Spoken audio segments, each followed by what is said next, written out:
Here's our next great wow idea. Individual egg baskets for all the guests at your next brunch. We love this idea because it's just as easy as anything else you would make for breakfast or brunch, and it's way more fun.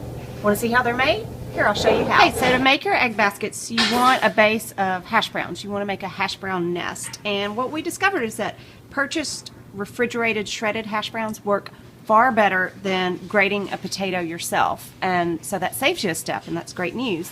But we also wanted to make fun colors, so what we did was we combined the potatoes. You need a little bit of potato because that starch helps hold everything together. We combine it with some carrot, and then here we have zucchini and herbs. And you just want to use a ratio of 1 to 1. So here I have half cup of carrot to half cup of potato.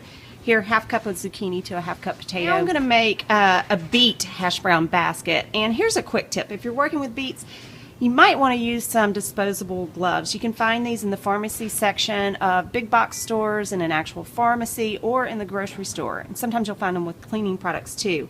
They're also great for handling raw meat. So I use these because I don't want my hands to stain. I'm also using a dark cutting board because I don't want to stain my cutting board.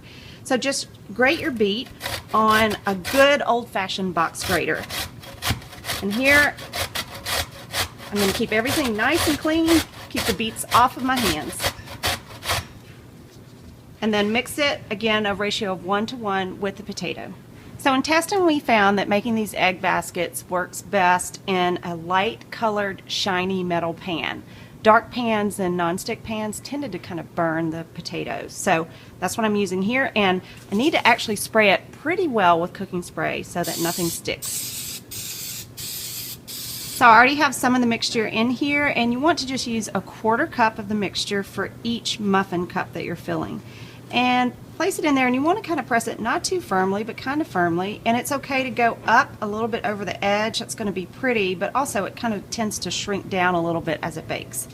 So once you get those in there, they go in the oven at 400 degrees for 30 minutes. Okay, so these have gone about 30 minutes, and you can see that they start to kind of shrink down into the pan. That's okay, and some of the edges start to brown, and that's probably the yummiest part. So then you just want to take a large egg and crack it into each cup.